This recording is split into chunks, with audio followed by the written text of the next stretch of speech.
Hello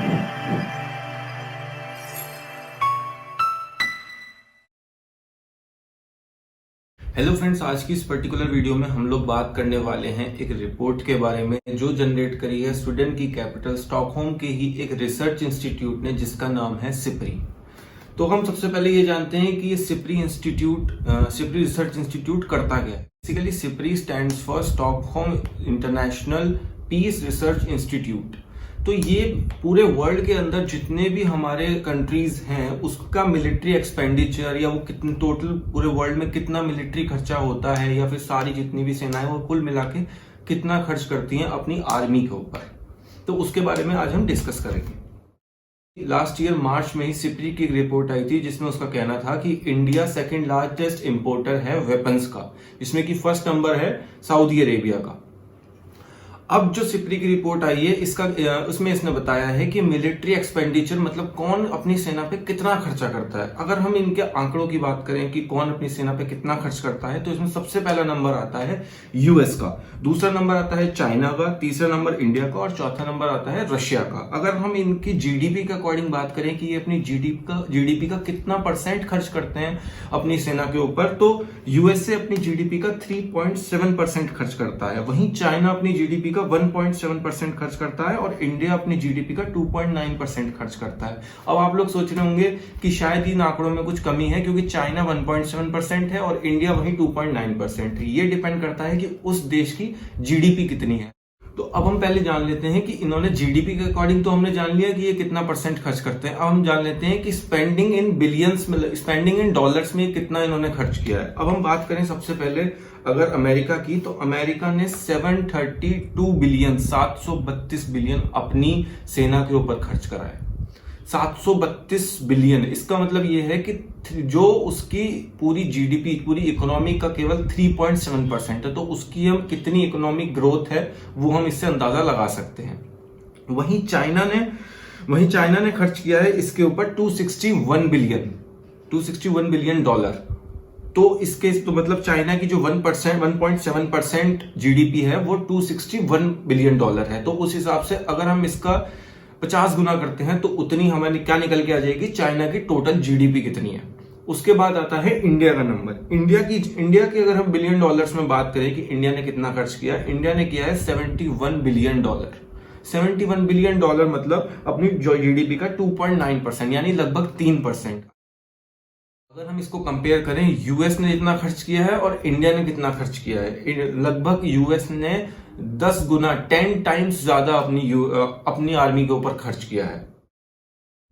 इसी को कहा जाता है हेजिमोनी ऑफ यूएस, यानी किस देश का कितना वर्चस्व है, मतलब वो देश कितना पावरफुल है। ये उससे पता लगता है कि वो अपनी उसका मिलिट्री एक्सपेंडिचर कितना है, वो अपनी सेना के ऊपर कितना खर्च करता है।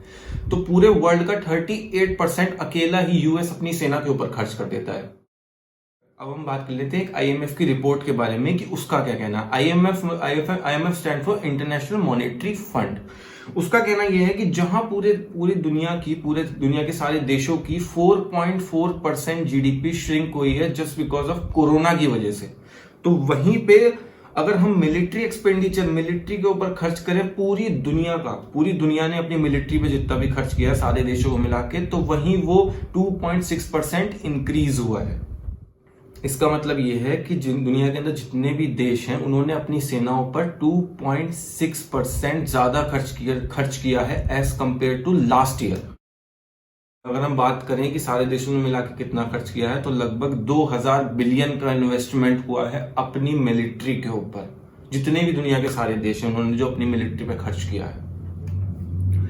आपके माइंड में एक चीज आनी चाहिए कि जब देश के अंदर इतनी महामारी फैल रही है, उसके बावजूद भी मिलिट्री पे इतना खर्च कर रहे हैं हम लोग, लेकिन हेल्थ को तो कहीं प्रायोरिटी दी ही नहीं गई है। हेल्थ का तो कहीं नाम ही नहीं है इसमें। अब हम बात कर लेते हैं कि ऐसा क्यों हुआ, मतलब इसके पीछे क्या रीजन है कि जहां सारे देशों की जीडीपी गिरी है एक्सेप्ट चाइना, बाकी देश जितने भी हैं उन्होंने, मतलब ऐसा क्यों हुआ इसके अंदर कि जीडीपी तो गिरी है लेकिन जो सेना के ऊपर खर्च है वो इतना बढ़ गया है। उसके पीछे रीजन है सबसे पहला कि कोरोना के अंदर जितने भी देश थे उनका एक दूसरे पे से विश्वास उठ गया। जितने भी इंटरनेशनल रिलेशंस थे हमारे, मतलब इंटरनेशनल रिलेशन किसी भी कंट्री के किसी के भी साथ थे, उसके ऊपर से उसका विश्वास उठ गया। चाहे जैसे भी, चाहे यूएस का चाइना के साथ रिलेशन अच्छा था या फिर किसी भी कंट्रीज के साथ जैसा भी रिलेशन था, अब देशों ने अपनी पहली प्रायोरिटी अपनी कंट्री को दी है, अपनी कंट्री की सिक्योरिटी को दी है। तो जब देशों ने इसी प्रायोरिटी अपनी कंट्री को दी है तो इसकी वजह से जो वॉर पॉसिबिलिटीज है वो थोड़ी ज्यादा बढ़ गई हैं। वॉर पॉसिबिलिटीज के चांसेस ज्यादा बढ़ जाते हैं तो उसी हिसाब से फिर सेना पे खर्च भी उतना ही बढ़ जाता है ना। चाहे इजराइल ईरान हो, इंडिया पाकिस्तान हो, इंडिया चाइना हो, रशिया यूक्रेन हो, या अर्मेनिया और अजरबैजान हो। इंटरेस्टिंग फैक्ट के ऊपर हम बात कर लेते हैं जो है इंडिया चाइना के ट्रेड के बारे में। लास्ट ईयर आपको याद होगा कि जून के अंदर गलवान वैली इंसिडेंट हुआ था, जिसके बाद इंडिया ने काफी सारे सैंक्शंस लगाए थे चाइना के ऊपर। लेकिन उसके बाद भी एक इंटरेस्टिंग फैक्ट ये है कि इन सब के बावजूद भी लास्ट ईयर हमारा सबसे ज्यादा ट्रेड चाइना के साथ ही था। यस, चाइना के साथ ही था, जिसमें कि 77.7 बिलियन ट्रेड हमारा चाइना के साथ है। अब आप लोग सोच रहे होंगे जब इंडिया ने इतने सैंक्शन लगाए थे तो उसके बाद भी चाइना टॉप पे कैसे है हमारे साथ ट्रेड में। इसका रीजन है कि इंडिया ने कोई ऐसा स्टैंड नहीं लिया था कि जिसमें कि मतलब हमारे जो ट्रेड कम हुआ। इंडिया ने क्या स्टैंड लिया था? इंडिया ने सबसे पहले एप्स बैन करे थे, ठीक है। उसके बाद इंडिया ने क्या किया था कि जितनी भी मेजर फैक्ट्रीज, जो बड़ी फैक्ट्री हैवी इंडस्ट्रीज होती हैं, जो जितनी भी हैवी इंडस्ट्रीज होती है ना, तो वो बैन करी थी कि वो अब इतनी आसानी से नहीं लग पाएंगी। तीसरा क्या किया था कि टाइट सिक्योरिटी जितनी भी थी वो बढ़ाई थी। अब वो चाहे बोगरा पोस्ट हो, चाहे लद्दाख के अंदर गलवान वैली हो, या फिर आपकी हॉट स्प्रिंग वाली, या फिर फिंगर 8 पे पेंगोंगसो लेक वाला इलाका हो, तो ये सब इंडिया ने इन चीजों के लिए सिक्योरिटी बढ़ाई थी, लेकिन ट्रेड कम नहीं हुआ था। अब ये थी सिप्री की रिपोर्ट। अब जब ये सेशन डिफेंस ओरिएंटेड हो ही गया है तो अब हम इंडिया की भी दो मेजर डिफेंस ऑर्गेनाइजेशंस के बारे में बात कर ही लेते हैं। वो दोनों ऐसी ऑर्गेनाइजेशन है जिसके बारे में बात करते हुए किसी भी इंडियन को बहुत प्राउड फील होता है, या जब हम कभी भी उसके बारे में न्यूज सुनते हैं तो हमें हमेशा प्राउड फील होता है उसके ऊपर। तो मेजर दो ऑर्गेनाइजेशन कौन कौन सी हैं? पहली आती है डीआरडीओ और दूसरी आती है ISRO. DRDO stands for defence research development organisation और ISRO stands for Indian space research centre organisation. Video में हम कौन करेंगे डीआरडीओ का पूरा डिटेल्ड एनालिसिस की, मतलब डीआरडीओ क्या करता है, क्या मेजर काम क्या होता है डीआरडीओ का, उसके बारे में। पहले एक बेसिक फैक्ट्स के बारे में बात कर लेते हैं कि मतलब डीआरडीओ कब स्टैब्लिश हुआ था, हेडक्वार्टर कहाँ है, इन सब के बारे में। डीआरडीओ हमारा स्टैब्लिश हुआ था 1 जनवरी 1958 को, और इस साल 1 जनवरी 2021 को हमने इसका 63वां स्थापना दिवस मनाया है। इसका हेडक्वार्टर दिल्ली के अंदर है और वर्तमान में इसके चेयरमैन है जी सतीश रेड्डी, और ये डिफेंस मिनिस्ट्री के अंदर आती है। डीआरडीओ के चीफ होते हैं जो जी सतीश रेड्डी हैं, वही डिफेंस मिनिस्टर राजनाथ सिंह के वैज्ञानिक सलाहकार यानी चीफ एडवाइजर एक तरीके से वही होते हैं। अब डीआरडीओ करता क्या है? डीआरडीओ मेजर काम जो डीआरडीओ का होता है वो इंडिया के अंदर जितनी भी फोर्सेस है उनके लिए weapon equipments, armour, helmet, vest, ये सब बनाना है। जितने भी डिफेंस से रिलेटेड जितने भी काम करता है वो डीआरडीओ ही करता है। तो मतलब मेजर जो सपोर्ट होता है, पीछे जो बेस इन लोगों का तैयार करता है, वो डीआरडीओ ही करता है। तो डीआरडीओ के अंदर मेजर काम क्या होते हैं? मिसाइल्स बनाना, वेपन्स बनाना, और उसके बाद स्पेस एयरक्राफ्ट बनाना, या कोई ड्रोन बनाना, या किसी भी मिसाइल के अंदर अपडेट करना, ये मेजर काम होता है डीआरडीओ का। डीआरडीओ बेसिकली पार्ट्स किन किन फोर्सेस के लिए बनाता है? तो डीआरडीओ पार्ट्स बनाता है इंडियन एयरफोर्स के लिए, इंडियन आर्मी के लिए, इंडियन नेवी के लिए, और जितनी भी हमारी होम मिनिस्ट्री के अंदर जितनी भी पैरामिलिट्री फोर्सेज आती हैं, अब चाहे वो सीआरपीएफ हो, सीआईएसएफ हो, बीएसएफ हो, एसएसबी हो, या आईटीबीपी हो, तो इन सब के लिए डीआरडीओ पार्ट्स बनाता है, और जितने भी इक्विपमेंट्स इनको रिक्वायर्ड होते हैं उन सब के लिए डीआरडीओ काम करता है। अब जो डिफेंस का सिनेरियो इंडिया के अंदर चल रहा है, तो मेजर पार्ट्स हम कहां से इंपोर्ट करते हैं? वो करते हैं इजराइल से, और दूसरा करते हैं यूएस से। तो अभी हमने रिसेंटली परचेज किया था राफेल, फ्रांस की ही एक कंपनी दसॉल्ट एविएशन।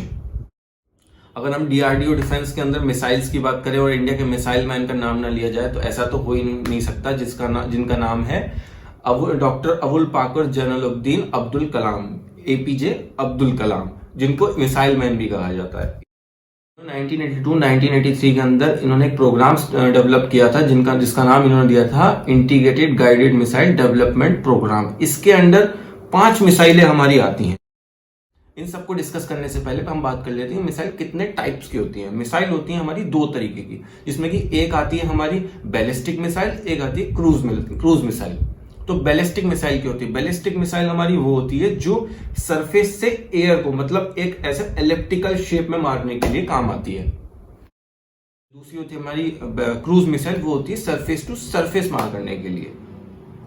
तो अब हम बात कर लेते हैं जो 1982-1983 के एपीजे अब्दुल कलाम ने जो integrated guided missile development programme establish किया था, उसके अंदर हमारी 5 मिसाइल थी जिसको हम नाम देते हैं पटना। उसमें P stands for Prithvi, A stands for अग्नि, T स्टैंड्स फॉर त्रिशूल, N स्टैंड्स फॉर नाग और A स्टैंड्स फॉर आकाश। अगर दूसरी तरफ हम बात करें क्रूज मिसाइलों की, तो क्रूज मिसाइल्स में हमारी सबसे फेमस मिसाइल है जो हमने रशिया के साथ डेवलप करी है, उसका नाम है ब्रह्मोस। एक हाइपरसोनिक क्रूज मिसाइल है। इसके अंदर क्या होता है, ये हमने पहले इसके नाम के बारे में थोड़ा जान लेते हैं। ये मिसाइल ब्रह्मोस जो हमारी इंडिया के अंदर रिवर है ब्रह्मपुत्र, नॉर्थ ईस्ट की सबसे लार्जेस्ट रिवर जो है ब्रह्मपुत्र, उसका स्टार्टिंग का वर्ड ब्रह्म और जो रशिया की कैपिटल है मॉस्को, उसका स्टार्टिंग वर्ड मॉस्क। तो ये ब्रह्मोस, ये वहां से इस मिसाइल का नाम रखा गया है। नेक्स्ट हमारा आता है पिनाका। पिनाका क्या है? Multi barrel rocket launching system. इसके अंदर क्या है, ये 45 सेकंड के अंदर 12 मिसाइल एक साथ दाग सकता है। यही वो मिसाइल है जिसका यूज कारगिल वॉर के अंदर हुआ था। अब हमने बात कर ली सरफेस टू एयर मिसाइल हो गई, सरफेस टू सरफेस मिसाइल हो गई। अब हम बात कर लेते हैं इंडियन नेवी के बारे में। इंडियन नेवी के लिए ये लोग क्या करते हैं? इंडियन नेवी के लिए ही यही मिसाइल अगर इंडियन नेवी के लिए यूज की जाए या फिर पानी के अंदर इन मिसाइल्स को यूज किया जाए तो इसका नाम होता है टॉर्पीडो। रिसेंटली इंडिया ने एक टॉर्पीडो डेवलप किया है जिसका नाम उन्होंने रखा है वरुणास्त्र। ये एक हैवी वेट टॉर्पीडो है।